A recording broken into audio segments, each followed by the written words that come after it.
अब हम ये बात करते हैं कि अर्थ पे ऐसे क्या मैकेनिज़म्स है जिसकी वजह से अर्थ पे लाइफ पॉसिबल हो पाई है। तो कुछ स्पेशल चीज़ें होती है अर्थ के ऊपर जिसकी वजह से अर्थ पे लाइफ पॉसिबल है। ऐसा माना जाता है कि मार्स पर भी लाइफ हुआ करती थी, पर वहाँ लाइफ ख़त्म हो गई।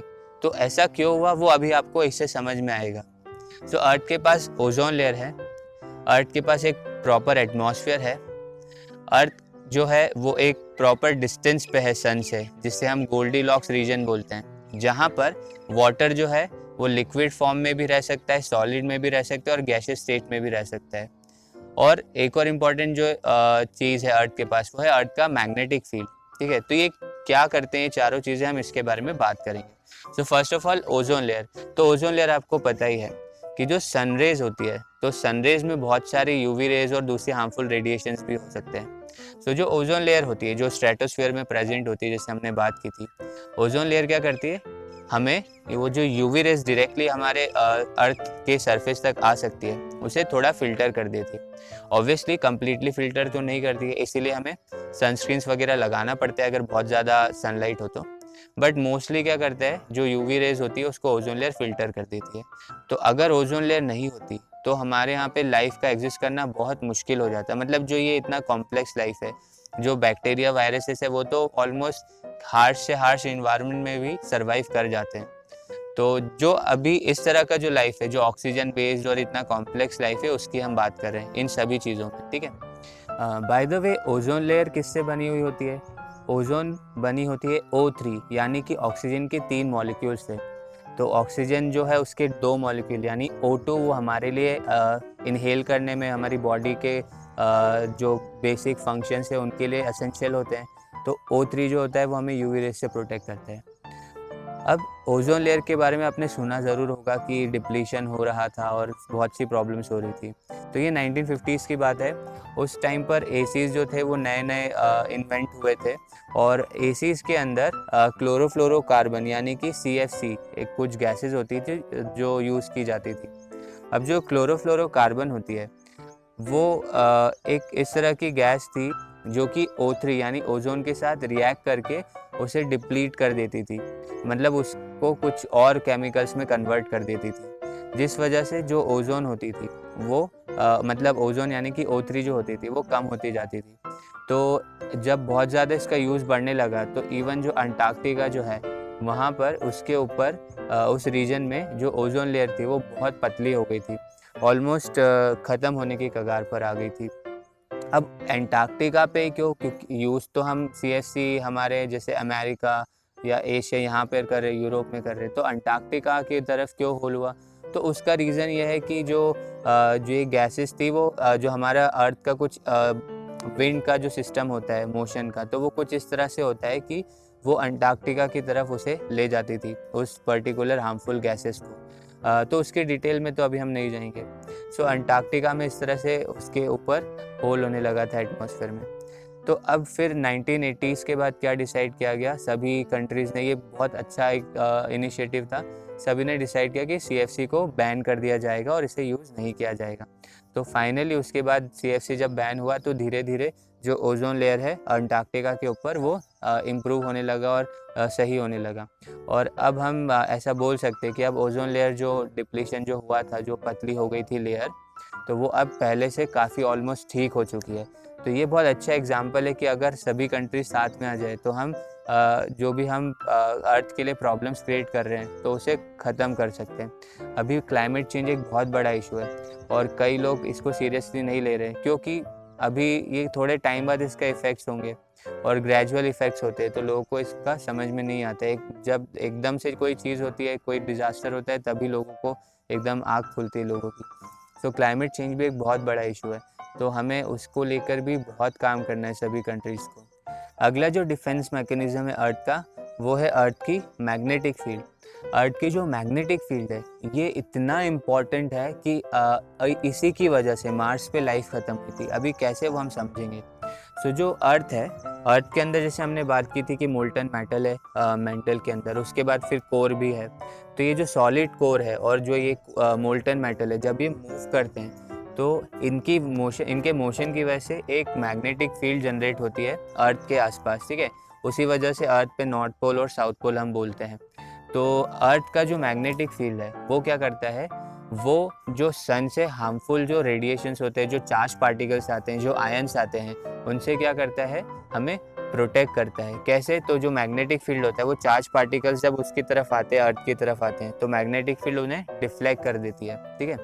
अच्छा, इवन अब जो ये अर्थ है तो ऊपर इस तरह से आप देखेंगे तो जो मैग्नेटिक फील्ड्स है वो इस तरह से बनी हुई है। तो जो नॉर्थ पोल और साउथ पोल है ना, वहाँ पर जो पार्टिकल्स है वो अर्थ के एटमॉस्फेयर में काफ़ी अंदर तक आ जाते हैं। तो वो जो आयंस और चार्ज पार्टिकल्स होते हैं ना, वो नॉर्थ पोल और साउथ पोल पे ऑरोरास को पैदा करते हैं। आपने ग्रीन लाइट्स, नॉर्दर्न लाइट्स और सदर्न लाइट्स देखी होगी, ग्रीनिश हो जाता है आसमान। तो वो क्यों होता है? क्योंकि जो चार्ज पार्टिकल्स, आयंस वगैरह आते हैं, मतलब इलेक्ट्रॉन्स, प्रोटॉन्स वगैरह और दूसरे भी पार्टिकल्स, तो वो क्या करते हैं, एटमॉस्फेयर के पार्टिकल्स के साथ इंटरैक्ट करते हैं और इन लाइट्स को पैदा करते हैं। तो मैग्नेटिक फील्ड क्या करती है, इन रेडिएशंस को अर्थ के सरफेस तक पहुंचने से रोकती है। और अगर ये अर्थ के सरफेस तक पहुंच जाए तो हमारे लिविंग जो भी ऑर्गेनिजम्स है सभी के लिए हार्मफुल हो सकते हैं।